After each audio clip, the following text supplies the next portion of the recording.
G'day and welcome back to the Hidden Why podcast. This is episode 1137, my interview with Jon Rosemberg. We're discussing his book, which is about to be launched, called A Guide to Thriving, the science behind breaking old patterns, reclaiming your agency, and finding meaning. A powerful conversation, guys. I hope you really enjoy this one.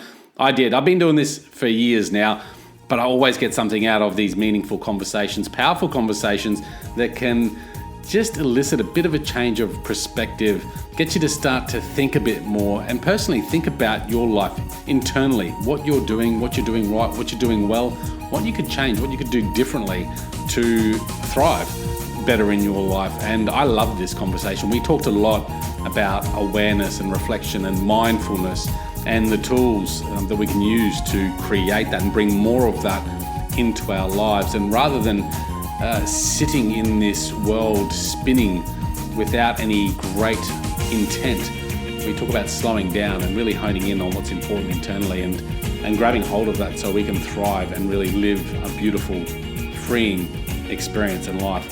So great conversation, guys. I hope you enjoy it as well. Interview with Jon Rosemberg. We'll catch you at the other end. Enjoy this one. G'day, Jon. Welcome to the Hidden Why podcast. Great to have you here today.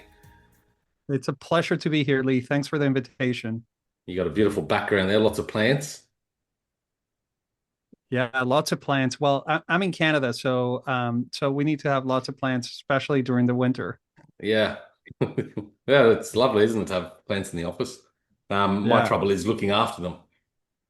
Yes. Well, I'm lucky enough that my partner Adriana has a very good green thumb, so she helps. Excellent. Perfect partnership. And so based in Canada, whereabouts? I am in Toronto. I am in Toronto, Nice. Canada. Yes. Yep. Yeah. Perfect. Well, mate, looking forward to our conversation today, A Guide to Thriving. Everyone wants to thrive in life. Yes. Well, I would hope so. What other way is there to live, I would right? hope so too. Yeah. Yes. I would hope So so too. so Yeah. you've got a couple of decades in helping organizations, but also individuals sort of have those breakthroughs and thrive, I guess. Tell us a little bit about your backstory. Yeah. So I was born in Caracas, Venezuela, actually. Right. And I'm not sure if you've been following the politics, but it's been a tough time for the country, right? You have about 5 million people who have emigrated, including me. And I felt like for the first 40 years of my life, I was in survival mode. And I describe survival mode as this like 911, right? You're constantly bracing for the next threat. You're constantly protecting yourself. You're overthinking. You might not be paying attention to your body or to your needs or to the relationships that matter most to you because you're hyper focused on what Mm. matters, what the next thing is on putting out a fire. Yeah. And about 7 years ago, I started on this journey and in learning how to thrive. What does thriving mean, and what does that look like? And what I learned is that over the past 25 years, there's been a tremendous amount of research done into human thriving or human flourishing or well-being, and that a lot of this information hasn't been made public just yet. Okay. So that was kind of like the spark that ignited this book. So what were you doing then when you had that sort of breakthrough yourself? Ah, very good question. I was working for a Canadian retailer, and as a matter of Right. fact, if I recall correctly, I was on a flight to Calgary, from Toronto to Calgary. I was going to we were buying a new distribution center in Calgary, and as Yeah. I was on the plane, I was browsing Netflix, and I came across this stand-up comedy special by Hannah Gadsby, who you may know, Mm. and called Nanette. And as I was watching it, there was a moment where she shifts from telling jokes to telling a very personal and very vulnerable story. And in that moment, I found myself feeling this overwhelming emotion, and I had one tear drop, down my cheek. And I think that Hmm. was the first time that I dropped a tear in 30 years. And suddenly something opened up for me. and I couldn't ignore anymore that, this hard shell that I had built for myself to look, invulnerable, and completely, kind of having it all together. This shell started to fall apart, and in that moment, my life in a way changed, and I started to get really, really curious about what it meant to feel my emotions, to Yeah. really understand my thoughts and understand my body. Okay. So, yeah. Interesting how a show on Netflix can have that engagement and emotional sort of change within someone. Yes, it was. I would say maybe a moment of awe, just by seeing this thing. What was the name of the show? It's called Nanette. It's a stand-up special by Hannah Gatsby. Anna She's Gatsby. a queer comedian. Yeah. Yeah. Yeah. Okay. Wow. So at that stage, what was the pivotal?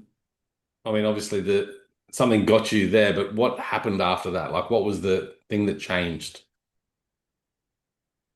Yeah, so I think that moment of vulnerability showed me something that I was avoiding to see. So of course I started trying to engage with people differently, but I found that my habits were so deeply ingrained that that was really hard. So eventually that led to self-exploration. It led to working with a coach. It led to taking courses and doing different things. And it led me to the Masters of Applied Positive Psychology at the University of Pennsylvania.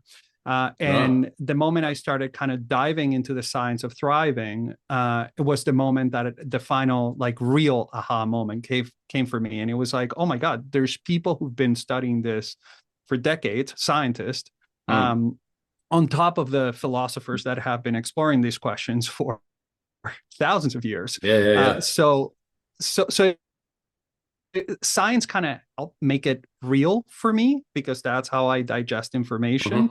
Hmm. There may be other people who find it through spirituality or who find it through, exercise. But in this case, science was kind of what opened my mind. It cracked me open Yeah. to start seeing the world differently. So you dived in deep. You went and got a master's in what was it? Master's in. I know you wrote it somewhere. It's called applied positive psychology. Okay. Okay. That's pretty. And so that was later in life, right? Yeah, this was a few years ago, right? Yeah. And so I would say coming out of the masters, I kind of started putting two and two together, and I said, okay, I got to make this into a book because I think other people who may have gone through a similar experience than I have may be interested in seeing it. And Leigh, I spent 20 plus years in the corporate world, climbing the corporate ladder and just looking for the next title, the next race, the bigger team, status, Yeah. power, wealth. Like those were my big, big drivers. So all of Yeah. those extrinsic motivators. And every time I went from one step to the next, I Yeah. was like, okay, I thought I was finally going to feel safe and accomplished and, at peace. And that wasn't the case. I just wanted more. It was like Yeah. a treadmill, right? Like we Mm. get stuck in it. That's the treadmill of Yeah. life most of us are living on, I think, and I think a lot of people listening can certainly I relate agree. to that. So that was a big change for you. So did you leave that past role and delve more into this role of coaching, mentoring, and helping organizations and people thrive? Is that when that sort of started? Yeah. Yes, exactly. I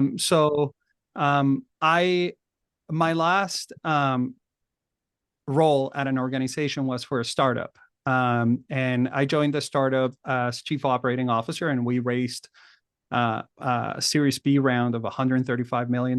We were we were growing double digits every month. Like it Mm. was the fastest growth I had ever experienced in a business. Yeah. Um, and this was near the end of 2021. And And I that was for Indigo, just was it? I was burning out. I couldn't. No, that's the name of the organization is Go Bolt. Okay. Go Bolt Logistics. Right. Yeah. Gotcha. And I found myself burning out. It was hard for me to find meaning in my work and to be present with my kids and my family. So I decided to walk away, and that's when I started a consulting firm that then turned into this new venture called Anther, in which I'm partnering with Lara American. She's the founder of. I'm not sure if you're familiar. I don't know. You might have them in Australia. The Maybe. Lara bars. They're fruit and nut bars. Anyway, Okay. they're pretty popular in North America, and Right. she's my business partner, and we've started to build this organization to try and bring well-being and meaning to other folks, and to Mm. share what we've learned. Yeah. Nice. It's a couple of fairly significant changes for you there. First that, that Netflix special on the plane and then that change, like leaving that corporate world behind that you probably spent a couple of decades at least, on working up and stepping up the ladder, as they say. How did you process that? Like, how did you take the courage to acknowledge and make that leap? Because I think a lot of people are sort of there and they just go, look at all the work I've done. Like, I can't do this now. How's that going to look? The fear of going out and doing something different.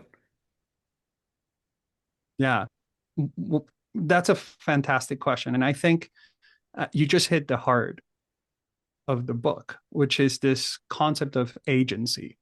And we don't, we hear the word agency mentioned a lot, but we haven't really fully defined it. Mm, I think the definition that I use in the book is agency is the capacity to make intentional choices supported by the belief that those choices matter and have impact. So let's break it down a little bit.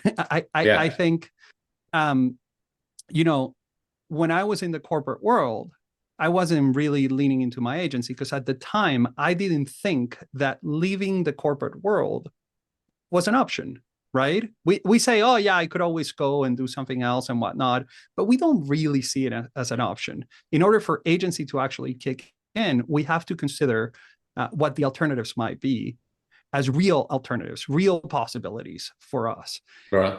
And that process, at least for me, was a process about challenging my beliefs about who I was. Did I need the title? Did I need the salary? Did I need that? What are the things that I truly needed in my life in order to feel like I was having a good life? And that was kind of like the big concept that started this whole journey. Okay, interesting. So really tuning in to your values more so? I would say values is a great word, and a word that I like to use that I use in the book is beliefs. What are our beliefs, and Right. can we actually explore them? So one of the tools, Lee, that I present in the book is AIR, and AIR stands Yeah. for awareness, inquiry, and reframing. And the idea is that using this tool, we can actually bring a belief to light. Because as you know, and you were just talking to a guest just a few weeks ago, and I forget her name, but she was talking about how so many of our choices are unconscious, right? And I think the idea of AIR is bringing awareness to those beliefs. So if I believe my value is tied to my achievement, to what I accomplished, to my title, to Yeah. my paycheck, to how big my team is, right? Those are beliefs that we normally don't explore. Through AIR, if we bring awareness to it, so in my case, for me, it was really important. Yeah. Those three things, status, wealth, and power were really, really important. And I said, Hmm. well, who am I without those things? This is where the process of inquiry stepped in. I said, what does it mean to have wealth? What does it mean to me? And why is it so important to me? And what I realized in this process is that I was looking for safety, for let's call it psychological safety for the sakes of this conversation, Yeah. because I have a roof over my head, I have food on my table, I have a lovely family, right? So, but in my mind, I was one step away from living under a bridge, right? In my mind, if I stop running, if I stop sprinting, if I got out of that treadmill, Yep. um, I would be living under a bridge and I wouldn't be able to support myself or anybody else. So good. Yeah. So through the process of inquiry is that I learned, oh, is this really true? What are the different steps that need to happen before I get to that point? And I realized that I was pretty far from it. So that allowed me to do the reframing. And the reframing was, well, I only get one life.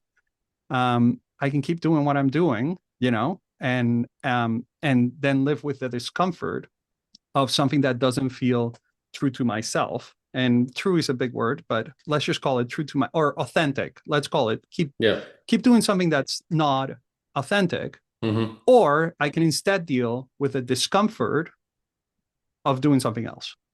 Yeah. And when the discomfort of staying the same outweigh the discomfort of doing something else, it felt like the right choice to walk away.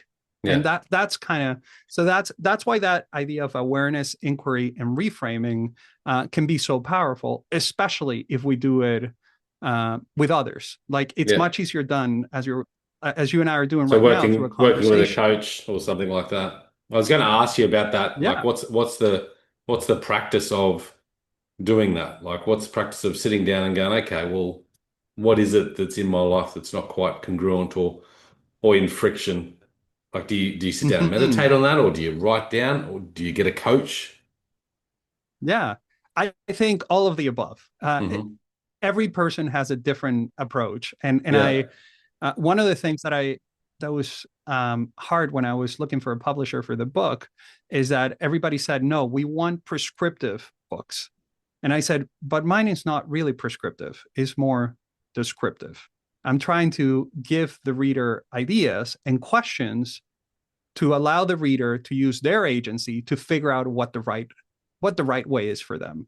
So for me, walking meditations help, working with a coach help. At one point, I tried psychedelic assisted therapy with psilocybin, which helped in terms of, dealing with some deeply ingrained habits and challenges that I was facing. So, but that's not for everybody. Everybody's different. So I think it's more about exploring what it is that it's the right path for you to thriving, as opposed to somebody coming and telling you, well, here's the truth and here's how you thrive. Yeah. And by the way, as much as research gives us very good information, any good scientist will tell you research is only an approximation to what may or may not work, but it's not absolute. And if you hear a researcher saying, oh, this is for sure the truth, then I would say run the other way. Yeah. Like anything in life, right? Nothing can be definite like that. I'm curious, talk to us about psilocybin therapy. What got you into that sort of track? I've heard a lot about it, so it's really an interesting subject. Well, in January of 2023, actually it was January 4th, my best friend Nathan called me, and he lived in Caracas and I was in Toronto. And he called me from the hospital, and he said to me that he had stage 4 liver cancer. And it was a very difficult moment. And for the next 4 months, I saw him deal with the disease. And it was a very difficult time, of course, for him and for everybody around him, his 2 kids, his family, and all of us who loved him. And by May 4th, as a matter of fact, he passed. In May, he passed. And as I spoke to him and as I reached out to him and I saw his suffering, I said to myself that there has to be a better way. So I got really curious and started exploring what are the newest treatments, and I'm calling them newest based on the Western view of what's new and what's old, but for end of life anxiety and for end of life patients. And what I learned is that since early 2000, there's been what they call the psychedelic renaissance, and a lot of researchers are now focusing their work on trying to understand how psychedelics may help people dealing with difficult situations, including belief shifts and how we how we shift the way we look at things. Um, so the topic was so interesting to me that I ended up writing my master's research on Yeah. psychedelics Okay. and how they relate to human flourishing. So obviously, partaking was part of my personal research and my personal journey. Yeah. So yeah, that's kind of how I got into it, Lee. Yes. Did you find, like, obviously you're obviously a man of great inquiry anyway, and curiosity, asking a lot of questions by the sounds of it.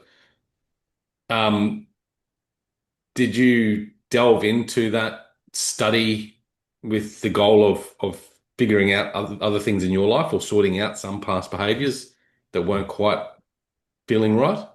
Or was it more just because you were doing the study? No, I wanted to see more things for sure. Yeah.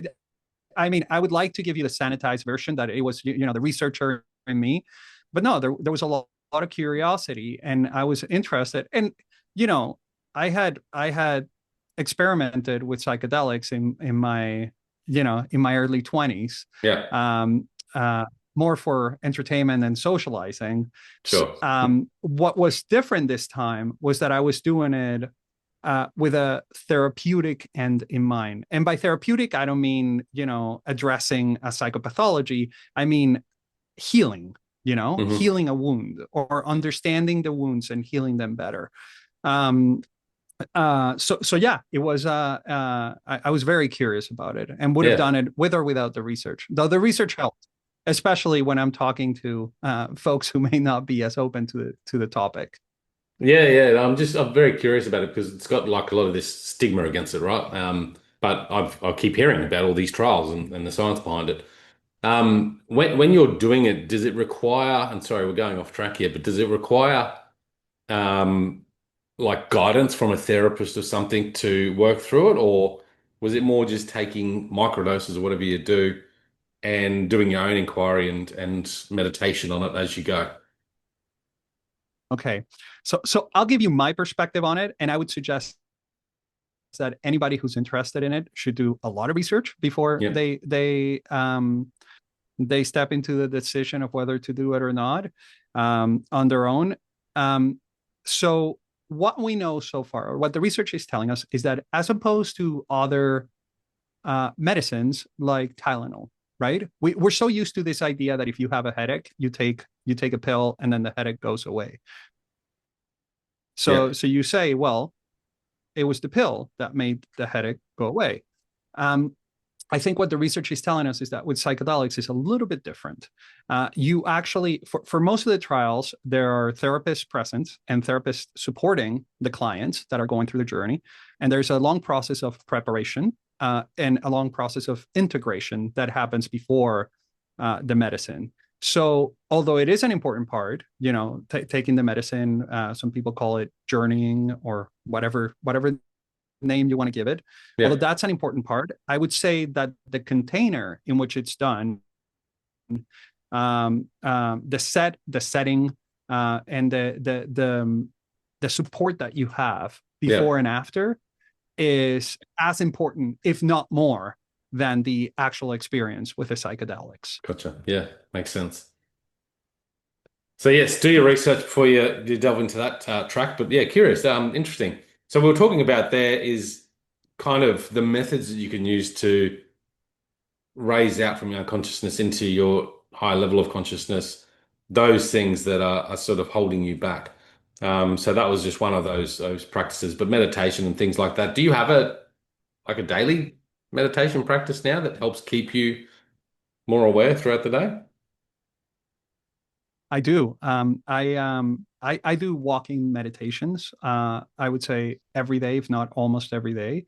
And I do them. We have a cemetery very close to our house. And if you would have asked me 5 years ago if I would ever step into a cemetery for leisurely walk, I would have said there's no way.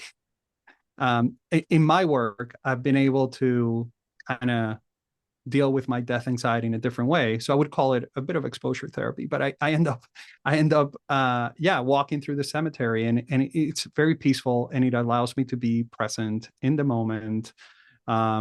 and it's very helpful. I would say, to your point, Lee, I think there are many other things people can do. Yeah. From listening to music, to reading poetry, to going into nature, to physical activity. I think the number of activities available to us that can help find that kind of more regulated state and eventually lead to thriving uh, is countless. It's Mm. just we haven't been taught how to do that, right? Like Yeah. nobody teaches us when we're kids. Here's what you do in order to thrive, right? Like, or here's what you need to learn about yourself in order to figure out what are the activities or the conversations or the exposure that to others that helps you thrive versus not. And so I think that's become kind of um, my mission, at least for the time being, to understand that a little bit better. Sounds very counterintuitive, I guess, in this day and age to slow down, to go for a walk in a cemetery. We've got so much overwhelm. We're on this treadmill, like you said. Do this, do more, do that, emails this, whatever. There's just everything's on top of us, and we don't have capacity to just go, boom, let it go. What's really important here? Yeah.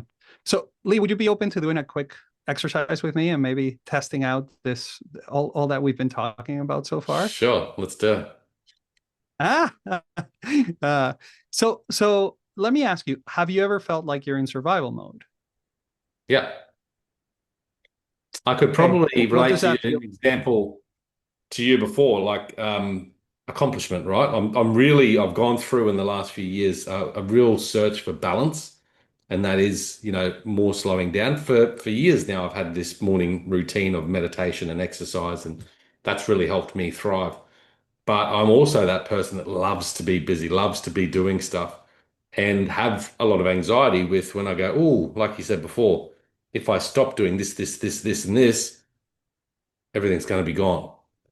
But then I also have Hmm. this awareness of looking at worst case scenario and go, well, hang on a second. Look what I've done so far in life. Look what I've got today. Look what I can be grateful for. So I do balance it out like that, but that still exists inside me to some level. Yeah, and I would argue, Lee, that um, I I don't think I'm proposing that we can be thriving all the time. And Hmm. I think it's unlikely that that's the case. As a matter of fact, one ironic and I would say a little funny thing is that, releasing this book into the world has for sure sent me into a survival mode state many, many times, right? It requires challenging yourself and putting yourself outside your comfort zone.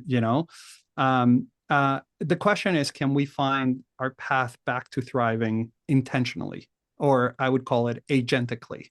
Can we use our agency to say, okay, let me notice right now, I'm in survival mode. What are the things that I can be, or what are the things that I can do in order to gently shift myself from survival mode into thriving? Um, so one example of something that works is this idea of growth mindset, which has now Hmm. become really Yeah. popularized, right? Saying I don't have everything I want yet, like taking a perspective where you say the fact that I'm not where I want to be today doesn't mean that I'll never be here, or I'll never be there, and also questioning what is the motivation behind it, if that Right. makes any sense. Yeah. So that growth mindset, So people with that growth mindset often have a high level of agency, a belief that they can have the right disciplines and ability to create what they want, whereas the fixed mindset people don't have that. Do you see that as well, or do you think a fixed mindset person can become a growth mindset? I think we can all learn new How to things. thrive? Yeah. Um, uh, um, yes, and to thrive. Uh, Listen, there may be a small percentage of people in the world who have difficulties doing it for whatever reason, but I would say in general, we can all learn new things. We just have to figure out what's the way in which we learn best, right? Yep. We were taught that going into a classroom and sitting and listening to a lecture is how you're supposed to learn. But a lot of people don't learn that way. I'm sure a lot of your listeners have learned tremendous amounts of useful knowledge and wisdom through listening to your podcast, right? That has nothing to do with going to a university or getting a degree or doing any of that. So what is the way in which you learn best? And then lean into that to learn the things that will help you thrive. So it's a very customized approach, right? So I don't know. Does that make sense to you, Leigh? Yeah. I think sort of it always leads me back to this idea that people innately know that they desire change and they desire more. They want to thrive, right? Like people know that, but there's something always holding them back. And it might be these beliefs you talked about before that they want the better life, and they probably know what they need to do to create that, but yet still do what they've always done and can't break Mhm. through, right?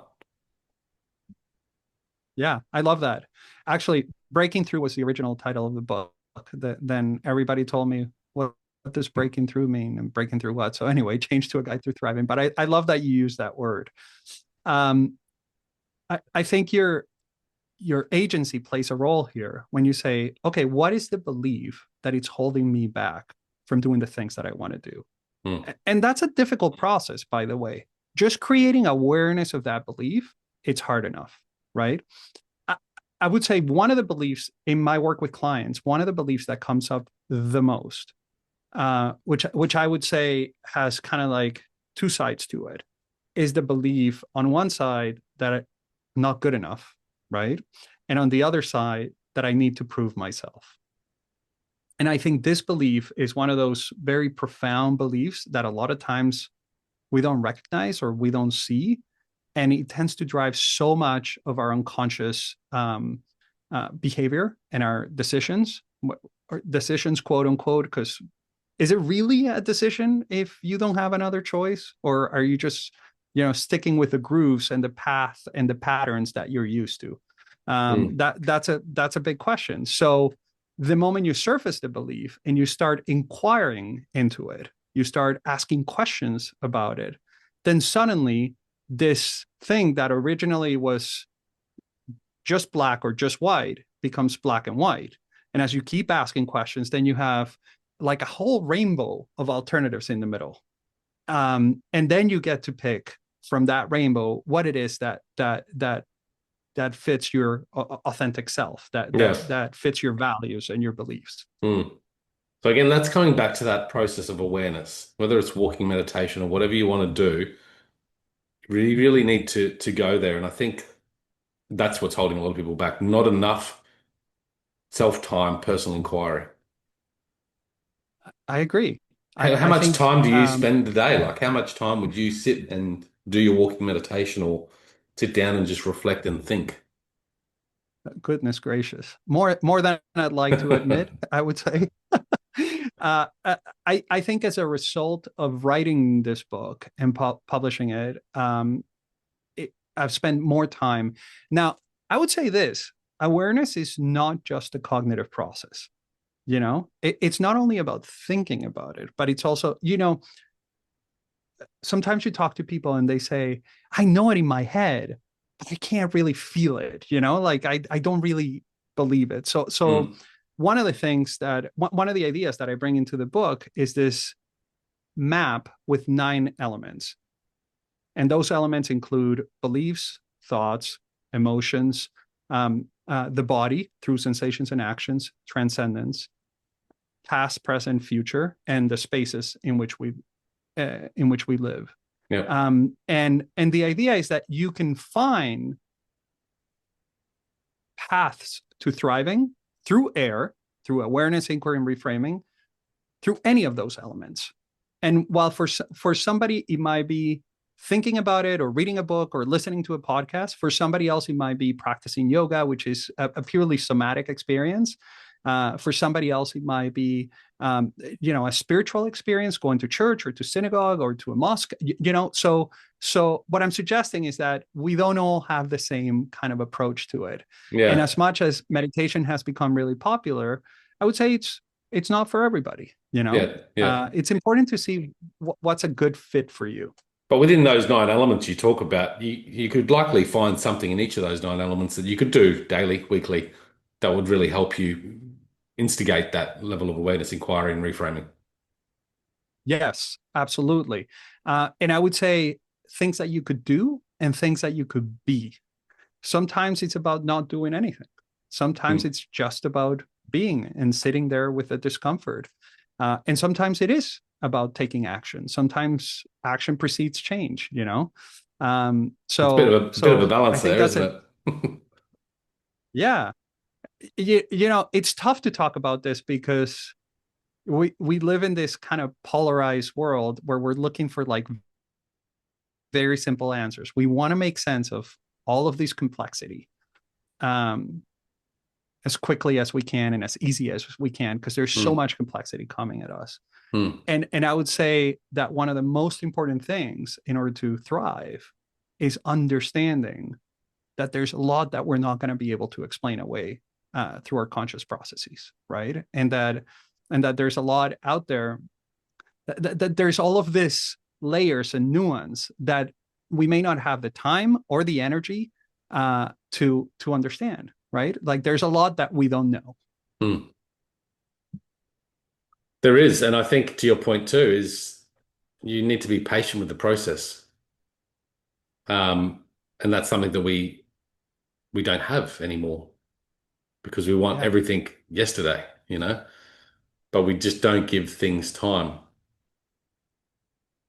and time is such an important part of this, you know. Mm.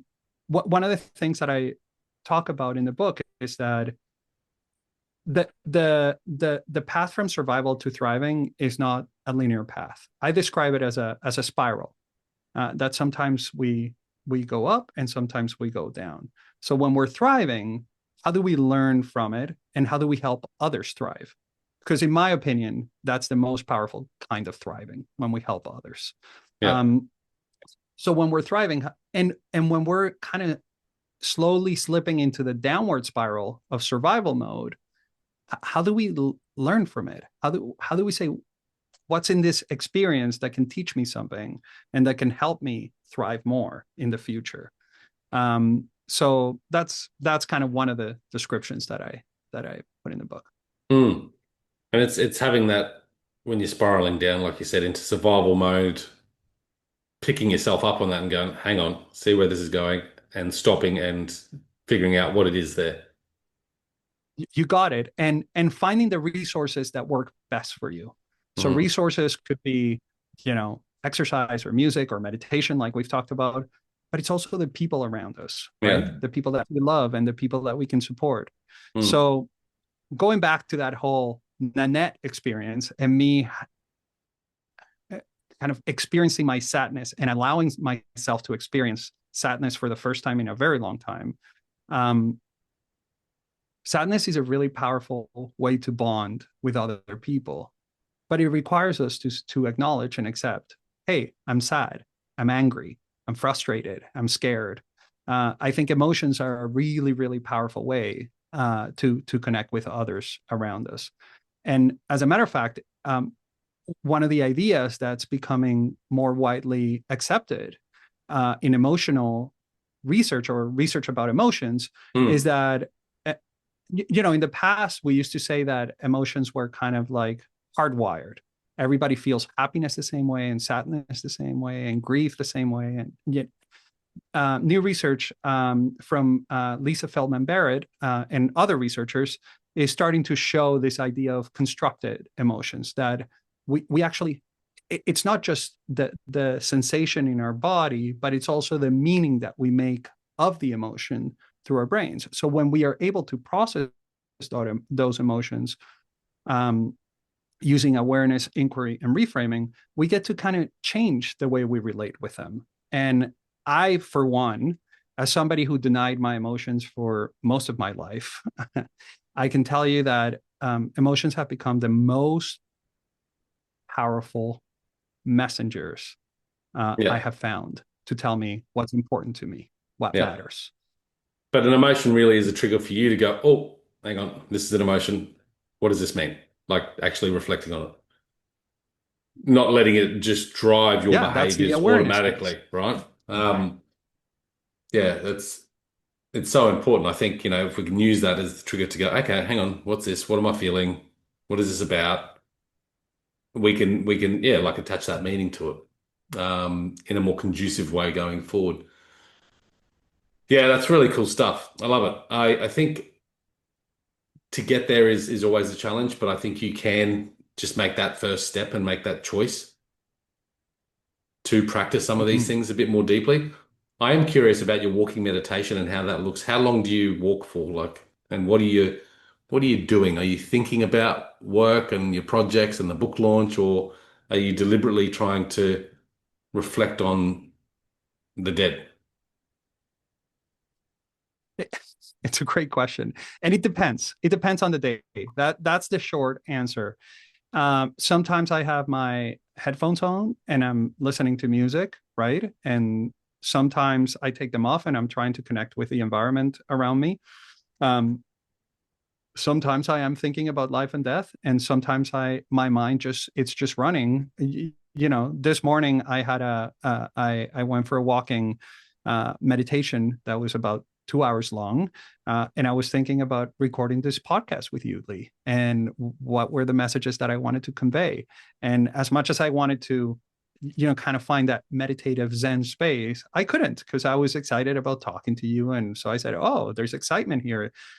What does that mean? It means that this is important to me and that I want to do a good job and I want to connect with you and with the listeners. And so in that process, um, I I kind of narrowed it down to say, what is my intention for my conversation with Leigh when I talked to him today? And I said, okay, my intention is to offer your listeners one moment where they can go, maybe that's a different perspective I hadn't considered. That was my intention. So maybe I accomplished it. Maybe I didn't. There may be some listeners saying, what is this guy talking about? And others who are saying, I never thought about it that way. Um, so that's what the meditation did for me this Yep. morning. Tomorrow it Yeah. may be different, uh, Cool. I but I like am it. taking the time to center and to just kind of try and figure out what it is that what how's my agency going to help me get through the day. Yeah. Yeah, but I like that. I mean, having that practice to then create the intention. And I think intention needs to connect with your values. If you know your values, have that practice of awareness in the morning. Okay, what's the intention for today? How do I want to show up? How do I want to be? And then really go into that, like with each different project that you might have. Really, really important. I was going to ask you a question before because you talked about spiraling into survival. But what about spiraling up into thriving, where it gets to a point where you're just hyper, you're on fire, like you said, when you're in the corporate world, you've just got that new gig, that pay raise, whatever it might be, and you feel like it's just great, but it never lasts. And perhaps it's because we're not Uh, connected with that inner soul. We're driven by all those external factors that are making us feel like we're on top of the world. You know what I mean? Whereas sometimes on top of the world can actually be I more know when you're just damn right connected with, hey, how grateful am I for this life and what I've got and how things are. I think gratitude is a phenomenal path to thriving. I think for many people that works really well, and lots of research supports that. Hmm. Now, can I ask you a question, Leigh? Yeah. How do you define thriving for you? Um, a sense of deeper joy for for life in any given moment, regardless of the pain that I'm in or the joy that I'm experiencing. Just a sense of deep groundedness. I'll give you a story. When I traveled, so I've always been this person that wants to accomplish. I went to corporate and climbed the ladder and did all that. Even in my own business now, I still thrive in the sense of I just want to have this success for whatever reason. It doesn't make any sense, but I guess it's a sense of safety and security, like you said as well. Anyway, there's this time in my life where I decided to pack up everything and we moved to Japan. And I left the corporate world, left everything behind, and got there, three suitcases, a couple of kids, three in one.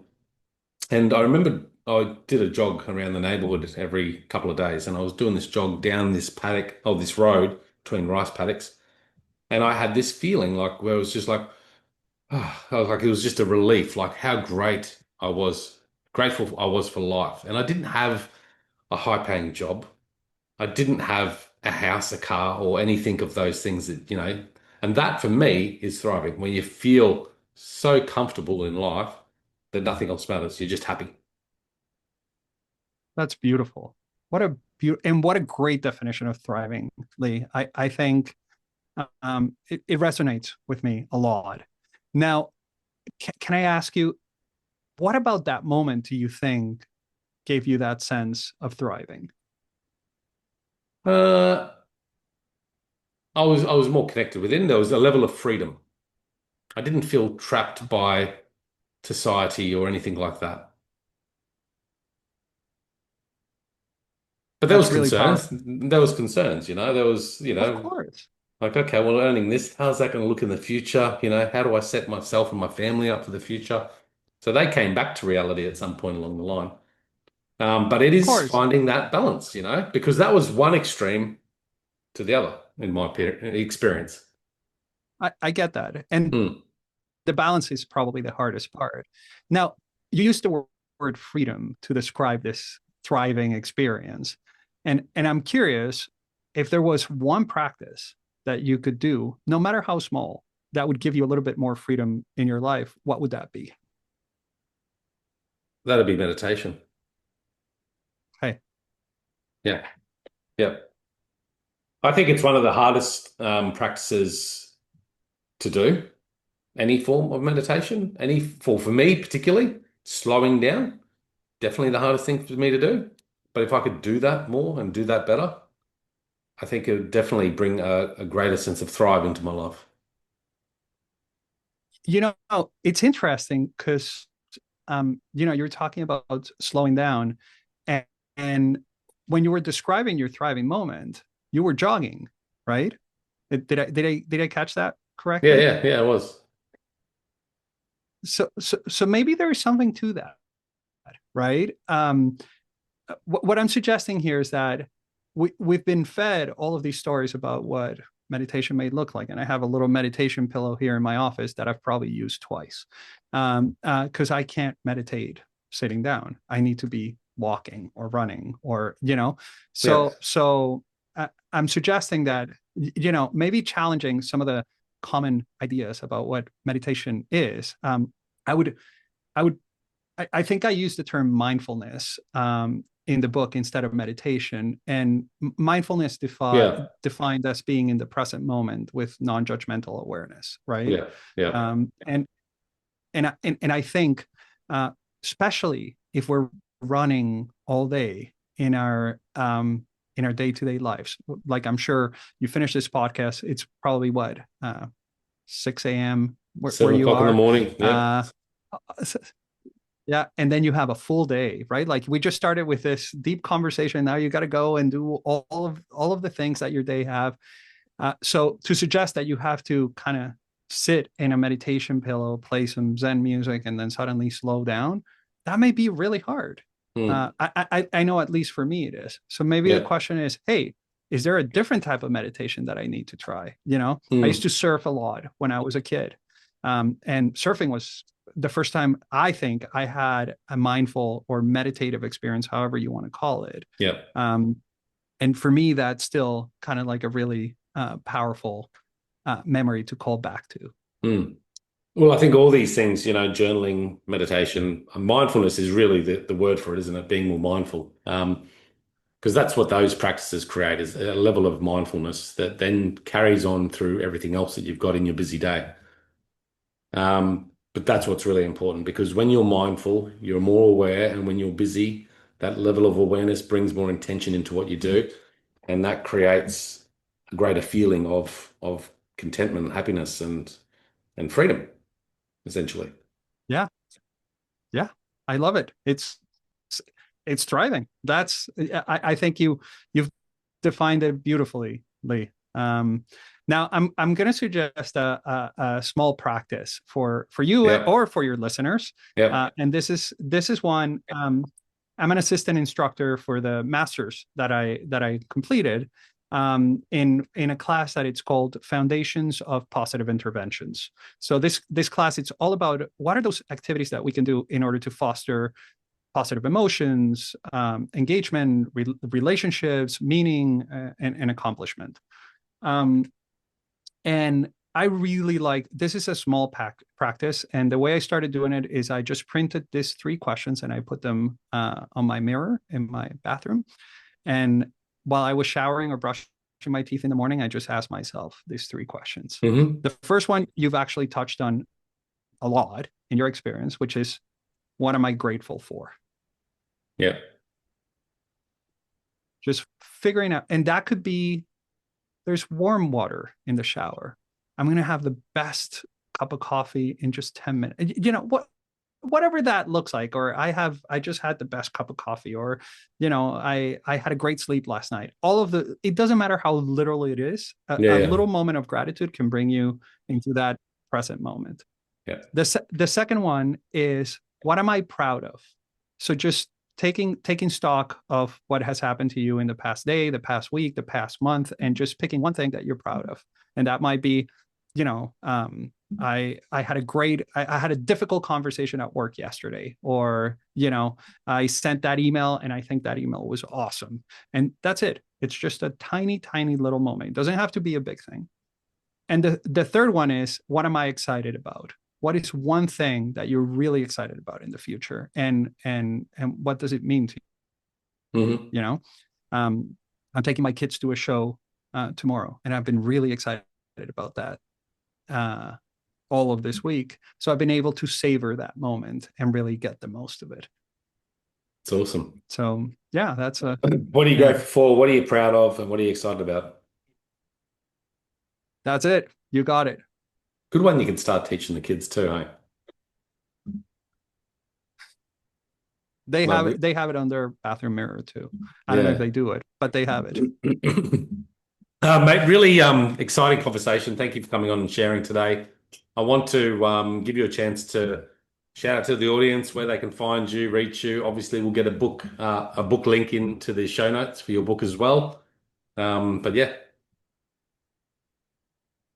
Yeah. So, like I said, I just launched this company 6 months ago. It's called Anther, like Panther, but without the P. And the website is antherglobal.com. Mm-hmm. So if you're interested in seeing the type of work that we do at Anther, please reach out that way. And if you want to learn about the book and about my work, you can go to guidetothriving.com. That's as simple as that, guidetothriving.com. There's actually a quiz there that you can do to see if you're in survival mode or thriving. It's 12 questions. It's very simple. It takes like less than 2 minutes. So if you go to guidetothriving.com, you can take the quiz and you can subscribe to a 10-day challenge, email challenge. That basically does what we did today, Leigh, in a bit of a simpler way. Guidetothriving.com. I'm just typing it in now. I'll get that up in the show notes as well. Take the quiz, guys. Take the quiz. Thank you. Mate, pleasure. I'm glad this worked today. As I said, we had a bit of an internet problem at my house, but the tethering seemed to work perfectly. So thank you so much for coming on. Appreciate you and appreciate you sharing. Thank you, Leigh. And by the way, I'm so impressed that you've done 1,130 something of these episodes. That's incredible. I hope you keep doing them for many years to come, because they're great. It's hard to give up now. I love it too much, but yes, we've been doing it for a while. So here I might be 60, 70 still doing them. Hopefully. I do love it. So, well, I hope to come back on then. Yes, we'll have you back. Well, thank you. And guys, check it out, thehiddenwhy.com. Show notes will be there. All the links to Jon there as well. So make sure you reach out and connect. And until next time, peace, passion, and purpose. See you soon. Well, there you have it, guys. My interview with Jon Rosemberg. Again, links in the show notes at thehiddenwhy.com. Make sure you support the show by grabbing a copy of the book with those links available there, and connect with Jon as well. I'm sure he'd love to hear from you, love to hear about whether you picked up a copy of his book and what you got out of that, or just the insights you got out of our conversation today as well. So make sure you connect with Jon online through the links provided in the show notes at episode 1137. Powerful conversation. I got a lot out of it, a lot to think about, reflection, mindfulness, bringing more mindfulness into everything in life. Now, I'm a busy person, as I've often mentioned, but I am trying to find that balance, as always, and most of us, I believe, are. But it's not necessarily about not doing anything at all. It's just about having more mindfulness in everything that we do. With more mindfulness, you can have greater intention aligned with your values, and I believe that's really the key to living a greater life, a life with greater freedom, fulfillment, and happiness. That's what all I'm about here. If we can connect, if I can help you on that journey, please connect with me at thehiddenwhy.com or on socials, Instagram, Facebook, probably the easiest way to get me on Messenger. And mate, we'd love to speak to you, would love to connect, and we'll catch you next episode on the Hidden Why podcast. Have a great week ahead.